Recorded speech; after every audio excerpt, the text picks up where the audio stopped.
Chapter है स्वतंत्रता के समय भारतीय अर्थव्यवस्था। कि जब भारत आज़ाद हुआ उसमें भारत की इकोनॉमी कैसी, रूपरेखा, ग्राफिक प्रोफाइल।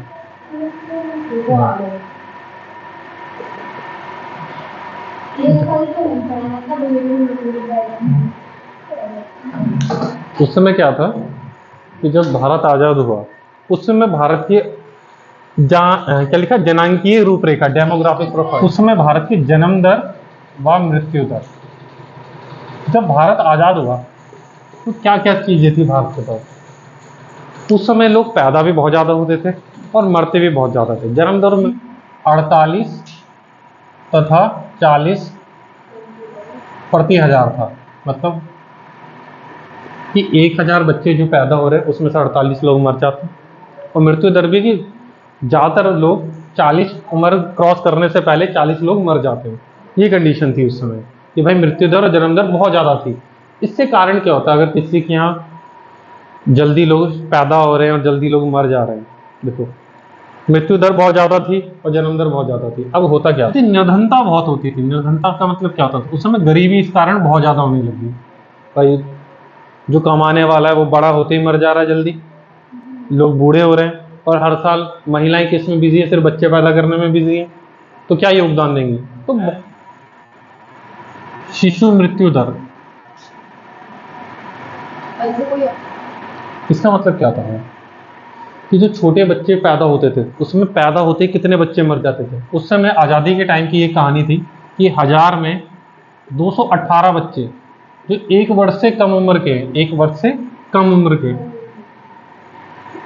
हैं, क्या है, उनकी मौत हो जाती थी। मतलब पैदा हुआ 1 साल भी कोई टिक नहीं पाया और उनकी मौत हो जाती। रीज़न क्या होता था, बच्चे उस समय मेडिकल सुविधाएं इतनी ज़्यादा नहीं थी। आजकल मेडिकल सुविधाएं इतनी, बच्चा पैदा होते हैं उसको टीके लगना चालू हो जाते हैं। पैदा होते ही BCG का टीका लगाया जाता है, फिर हर महीने उसको नए नए टीके लगते रहते हैं। सरकार, अगर हम किसी प्राइवेट सेक्टर से उसको लगवाएं तो लगभग लाखों रुपए में। दर पहले कितनी थी, 1000 पे 218 निपट जाते थे। और आज ये घटकर क्या रह गया, 1000 से 1000 पे 33। बहुत ही कम, क्योंकि इतनी ज़्यादा सुविधाएं हो गई है हद से ज़्यादा। पहले बिल्कुल भी सुविधाएं नहीं थी लोगों के पास। पहले सुविधाएं में देखा जाए तो क्या होता था कि भाई घर में बच्चे पैदा हो रहे हैं। आजकल मैक्सिमम तो सब किस पे रिकमेंड करते हैं, हॉस्पिटल पे। हॉस्पिटल में जाते हैं और गवर्नमेंट हॉस्पिटल बेस्ट है प्राइवेट हॉस्पिटल के कंपैरिजन में, हम जैसे गरीबों के लिए। अमीरों के लिए पॉइंट क्या था उस समय, जीवन प्रत्याशा। उस समय जो एवरेज उम्र थी, एवरेज एज का मतलब क्या था कि औसत उम्र 32 साल थी। कि मैक्सिमम जो ज़्यादातर लोग देखा जाए तो 32 से 40 साल की उम्र में लोग मर जाते थे। 32 से 40 साल की उम्र में लोग निपट जाते थे, मर जाते थे, बहुत ही।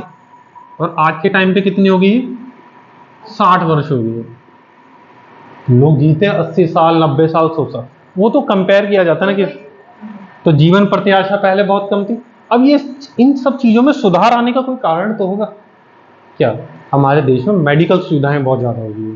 पहले मेडिकल सुविधाएं बहुत ही कम हुआ करती थी कि भाई घर में वैद्य जी हैं, कुछ घर में हल्दी का घोल मिलाकर पिला दिया, बुखार हो रहा है, ये सारी चीज़ें की जाती थी। देसी नुस्खे का इस्तेमाल किया जाता था। पेट में दर्द हो रहा था, अजवाइन का पानी गर्म करके पिला दी। उसके बाद उस समय क्या था, साक्षरता दर। साक्षरता दर का मतलब क्या था कि लिटरेसी रेट। उस समय सिर्फ पढ़ने लिखने लिख पढ़ सकते हैं उनकी संख्या से बस 16%। सोच के देखो, इतने सारे लोगों में सिर्फ 16। आजकल तो 50% तो क्रॉस कर रखा है। केरला में सबसे ज़्यादा है, बिहार में सबसे कम है। तो 16% पढ़ लिख सकते हैं, ठीक है। और उस समय सबसे बुरी हालत महिलाओं की थी। आज तो तब भी थोड़ी बहुत सुधरी है, आज भी महिलाओं की हालत पूरी तरीके से नहीं सुधरी है। आजकल भी लोग नहीं सोचते महिलाओं के लिए, और जो सोचते हैं महिलाओं के लिए, महिलाएं उनके लिए नहीं सोचती हैं। वही हिसाब बराबर है। तो साक्षरता दर महिलाओं की थी उस समय सिर्फ 7%। तो साक्षरता दर बहुत ही कम, और धीरे धीरे आज बढ़ रही है। बस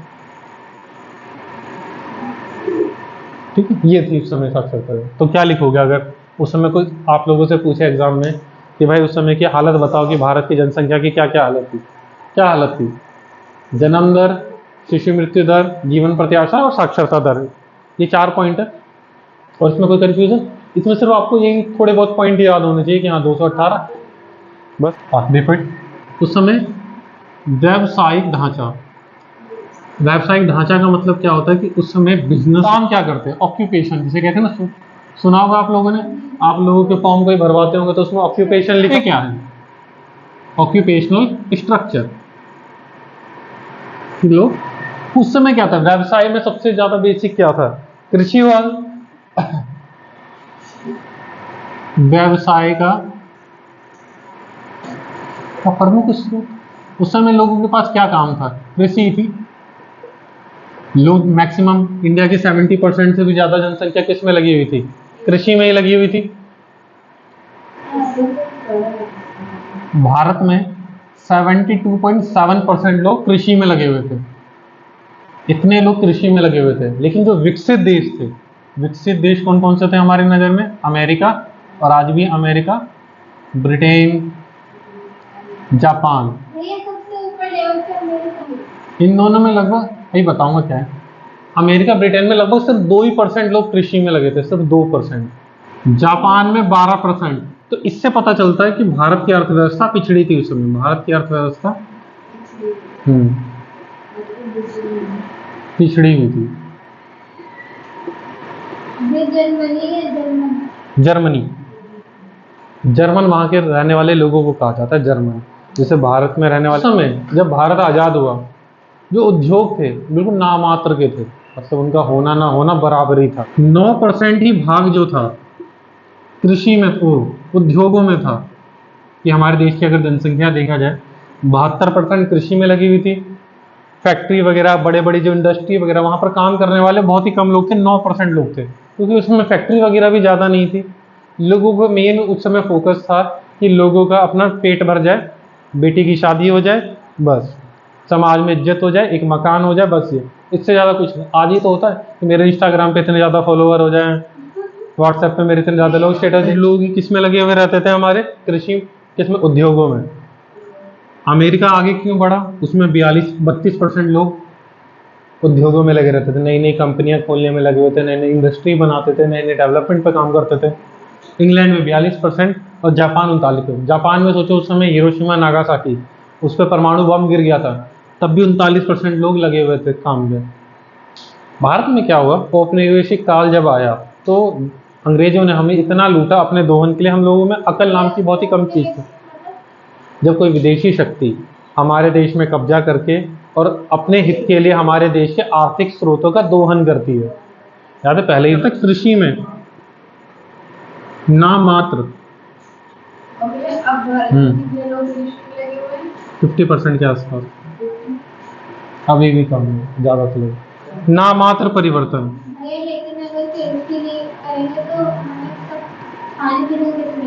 कृषि करना अच्छी बात होती है, लेकिन कृषि पढ़े लिख कर भी तो कर सकते हैं। पढ़ लिख कर कृषि करेंगे तो डेवलपमेंट अच्छा होगा। कौन सी खाद जरूरी है, कौन से मौसम में क्या उगाना चाहिए, हमारी फसलों के लिए क्या जरूरी है, हम तो अभी तो परंपरागत तरीके से करते आ रहे हैं ना। तो कुछ नहीं, अगर सोचो जैसे आपके घर में कोई काम चल रहा है, जैसे जितने बड़े बड़े बिजनेसमैन होते हैं वो अपने बच्चों को पढ़ने के लिए क्यों भेजते हैं? उनका तो क्या भाई बाप दादा का काम चल ही रहा है, क्यों टेंशन लेनी है? वो इसलिए पढ़ने के लिए भेजते हैं कि भाई नई नई टेक्नोलॉजी क्या रही है, नया नया डेवलपमेंट क्या आ रहा है, तभी तो फायदा मिलेगा उन लोगों को। तो वो पढ़ाते लिखाते कि ताकि ग्रोथ और हो सके। तो मेन काम यही होता है फिर। लेकिन लोग आजकल पढ़ लिख जाते हैं तो कौन कहता है कि हम खेती क्यों करें, हम करेंगे किसी माइक्रोसॉफ्ट वाली कंपनी में काम करेंगे, किसी में भी करेंगे। हमारे देश की इतनी नेगेटिविटी पता चल गई हम लोगों को, लेकिन हम लोगों ने इसको सुधार करने के लिए किया क्या? मेन अबे हमें ये भी तो पता होना चाहिए कि हम लोगों ने इतनी बुराइयां पढ़ ली कि ये दिक्कत थी, वो दिक्कत थी, अलाना थी, फलाना थी, लेकिन हमने सुधार, सकारात्मक सकारात्मक प्रभाव क्या किया, पॉजिटिव का। हाँ भाई, जब आप आंसर लिखें तो उसके अंदर बताओगे ये बुराइयां थी। अगर क्वेश्चन 3 नंबर का है और बुराइयां पूछी तो सारी बुराइयां लिख दोगे। लेकिन अगर 5 नंबर में और बुराइयां भी नहीं पूछी, सिर्फ बुराइयां पूछी, लेकिन तब भी आपको पॉजिटिव बातें जरूर लिखनी है। हाँ, आपको पॉजिटिव बातें लिखनी है तो लिखनी है। अब हो क्या रहा है, कृषकों का व्यापारिक दृष्टिकोण। पहले होता क्या था, किसान सिर्फ खेती इसलिए करता था ताकि बेटी की शादी हो सके, घर में राशन हो सके, खाना पीना, बस जीवन निर्वाह की, इस साल की फसल बेच के बेटी का ब्याह कर देंगे, दहेज दे देंगे, बस यही काम कर। लेकिन आजकल किसान क्या करने लगे, व्यापारिक दृष्टिकोण, मतलब अब उनका मेन मोटिव क्या हो गया, उन्हें बेचना है सामान। उनका मेन क्या है, बेचना। क्यों, वो क्या करते हैं, एक्स्ट्रा जो चीज होती है उनके पास, एक्स्ट्रा फसल, उसका मेन काम है बेचने के लिए। पहले क्या था, होता था वो अपना रख लेते थे, इधर उधर जो करना करते थे। लेकिन आजकल मेन क्या होता है कि जैसे मैक्सिमम आज क्या है, तो गन्ने के, यूपी में ज़्यादातर गन्ने की फसल उगाई जाती है। क्या करते हैं, गन्ने की फसल ताकि बेच सके और दूसरे काम कर सके, बाकी नॉर्मल चीज़ें उगाई जाती है अपनी भरण पोषण के लिए। ठीक है, सरकार ने नई नई इंडस्ट्री लगाना चालू की। जब हुआ क्या, जब हमारे देश में दूसरी पंचवर्षीय योजना आई। पहले क्या होता था, पंचवर्षीय योजना चलती थी। पहली पंचवर्षीय योजना कौन, क्या मतलब पंचवर्षीय योजना क्या होती थी, सरकार एक 5 साल का एक टारगेट तय करते थे कि हम 5 साल में इन इन चीज़ों पे ध्यान देंगे। तो पहले 5 साल ध्यान दिया गया कृषि पे। क्यों ध्यान दिया गया, भाई भारत में पहले खाने को नहीं है, पहले घर में खाने को हो जाए, उसके बाद ही तो सोचेगा। अगर किसी इंसान के घर में डेली कमा कर ला रहा है और डेली खा रहा है, जिस दिन उसके पेट में खाना आने लग जाएगा, उसके पास एक्स्ट्रा बचने लग जाएगा, तभी तो वो सोचेगा भाई घर बना ले, नए कपड़े दिला ले, रिश्तेदारों के यहाँ चले जाए। वही आदमी रिश्तेदारों के यहाँ ज़्यादा आना जाना करता है जिसके पास बहुत पैसा है। जिसके पास कम पैसा तो वो सोचता है क्यों जाए भाई, इससे अच्छा घर में बचा ले। तो भारत सरकार ने क्या किया, रोजगार के नए अवसर लगाए। रोजगार के नए अवसर, रोजगार के नए अवसर का मतलब कैसे हुआ, सड़कें बनाई, सड़कें, उद्योग। देखो अब कहते हैं कि भाई रोजगार के लिए सड़कों का क्या योगदान है, बिना सड़कों के उद्योग सफल नहीं है। क्योंकि अगर रास्ते ही अच्छे नहीं होंगे तो हमारी गाड़ियां कैसे चलेगी, गड्ढों में जाएगी। अगर हमारे इधर के एरिया में देख सकते हो क्या हो गया, रास्ता खराब है पूरा का पूरा, तभी तो दिक्कतें बहुत ज़्यादा होती है लोगों को आने जाने में। अगर रास्ते सही हो तो जल्दी आना जाना हो, ट्रांसपोर्ट जितनी जल्दी होगा।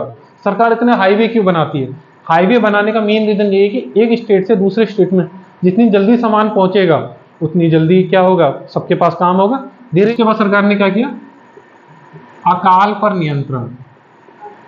अकाल क्या होता था, अकाल किस किस वजह से आता था, पहले होता क्या था, अकाल का मतलब क्या होता है कि लोग, सरकार के पास पहले खाद्य सामग्री नहीं होती थी। खाद्य सामग्री का मतलब होता है, पहले हम लोग खाने पे भी हमने पीछे पड़ा है, हम ब्रिटेन पे डिपेंड रहते थे, वहीं से सारी चीजें आती थी।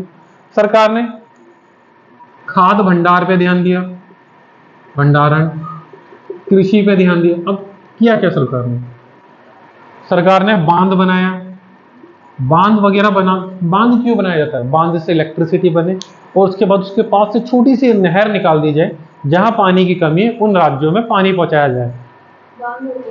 बांध, डैम, डैम सुना है क्या होता है, नदी होती है, नदी के पानी को एक रोक दिया जाता है, दीवार लगा के रोक दिया जाता है, पानी पीछे पूरा जमा है, जब जरूरत होती उतना पानी हटाया, ढक्कन हटाया, पानी निकल गया, ढक्कन हटाया, पानी निकल गया।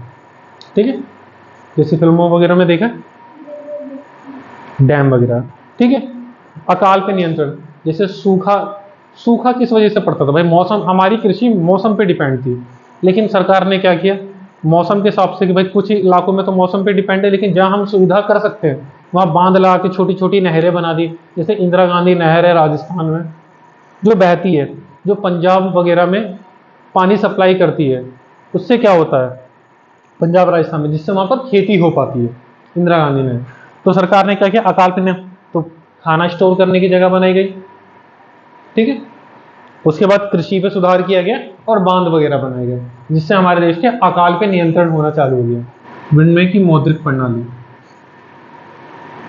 पहले होता क्या था, एक शब्द सुना आप लोगों ने, वस्तु विनिमय। वस्तु विनिमय शब्द सुना है आपने, वस्तु विनिमय का मतलब होता था लोग एक कुछ अपने सामान एक दूसरे से एक्सचेंज कर देंगे। माना किसी को गेहूं की जरूरत है, किसी को चावल की जरूरत है, दोनों आपस में एक दूसरे से चेंज कर लेते थे। तो ये करना बड़ा मुश्किल होता था, तो तब पैसे नहीं चलते थे। तो सरकार ने क्या किया, इसको क्या कर दिया, मौद्रिक प्रणाली की, हर चीज को कैश में लेन देन करना चालू कर दिया। सरकार ने किस में चालू कर दिया? कैश में, मुद्रा में करना चालू कर दिया। जिससे क्या हुआ? सारा काम सुविधाजनक बनाने के लिए क्या हो गया? सारा का सारा काम सुविधाजनक हो गया और विनिमय प्रणाली खत्म कर दी। हम इतना सारी चीजें कर रहे हैं तो एक चीज और जरूरी है। क्या? हमारा प्रशासन अच्छा होना चाहिए। कुशल प्रशासनिक प्रणाली हुआ क्या? देश में सारी चीजें सुधार लो, लेकिन हमारे देश में काम करने वाले अच्छे नहीं होंगे तो कहां से चलेगा काम? तो सरकार ने क्या किया? प्रशासन में सुधार लाया। प्रशासन में सुधार का मतलब कि जो देश में काम करने वाले थे ब्रिटिश के अंडर में, वो सरकार के खिलाफ काम करते थे। मतलब क्या? वो सारा का सारा काम करते थे ब्रिटिशों के लिए। अब उन लोगों को सुधारा, उनको समझाया कि भाई अब हमारा देश आज़ाद हो गया, अब किसके लिए काम करना है हमें? भारत के लिए।